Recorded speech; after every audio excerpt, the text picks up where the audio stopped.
not been paid their salary. I don't know, they are demonstrating. Wanataka kuachilia wezi watoke kamiti. Wewe bana, unataka kuachilia watu watoke kamiti bana. Unataka tuende wapi? What's wrong with you? Hey, Amerix. Yes. Unanisikia? Nakusikia. Shukrani kwa hii nafasi bro. Wewe ni askari. Yes. Nini inaendelea bana? Mnataka kustrike kwa nini bana?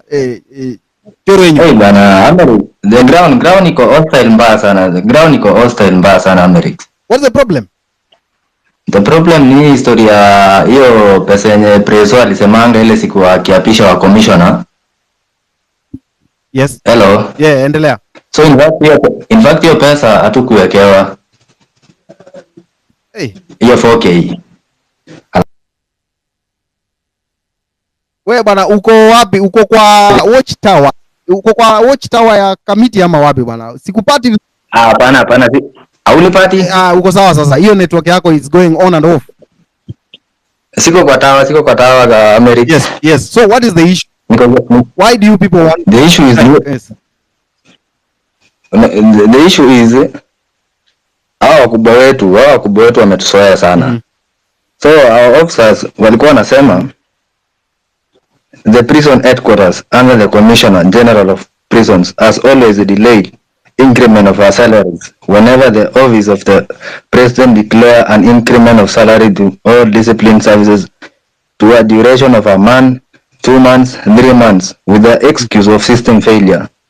It is well known that the CGP and the HR salaries directors have fixed accounts that they keep our money and drift from it. The CGP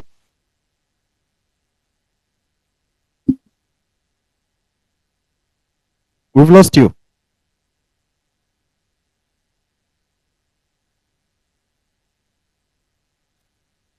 Edgar, unamsikia tena? Officers who seem unhappy with their actions. The increment order from the president is given to the treasury and the wards all discipline services, and our question is, why is it at all times whenever there is money supposed to be paid to the prison officers, the office with the mandate Amerix, unanipata? Wewe endelea. Tuambie. Amerix. Hello. Go on. Unanipata? Can you hear him? Hello, Cyprian, can you hear him? Amerix, unanipata? Go on, tunakusikia. Yeah, unapatikana. Uko sawa. Unanipata?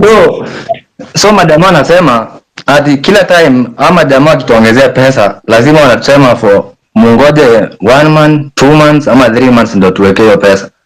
Alafu hawekangi do yote, wanaekanga kidogo kama 1K. Kama last time hiyo mwezi wa 8 ilifaa tupewe 1200. Alafu mimi nilipata 186 bob. So majamaa wanauliza kama hiyo pesa ya mashujaa, hiyo siku ya parade ya mashujaa yenye ilikuwa Bungoma, maafisa wengi walilia juu hiyo pesa walikata. Sijui nasikia watu walikuwa wanapata 15K, 20K, unlike majamaa wengine wa KDF walikuwa wanalipwa pesa mingi. Issue nyingine ya pili ni issue ya uniform, yani like maafisa wanashangaa mbona wakubwa wa prison wanafaa compact, alafu sisi wadogo tunaambiwa tusifanye hiyo compact. Sasa majamaa nauliza like kwani uniform sinafaa kuwa same, alafu kifaa hiyo compact wanakushtaki. Hiyo ni issue nyingine ni story na housing. Like maafisa wengi hapa kwa kambi wanaishi manyumba zingine sinakaa bana, inakaa refugee camp bana. Inakaa like sijui nyumba ni ya bricks, mabati nyingine mbovu, nyumba zingine hata zinanyesha.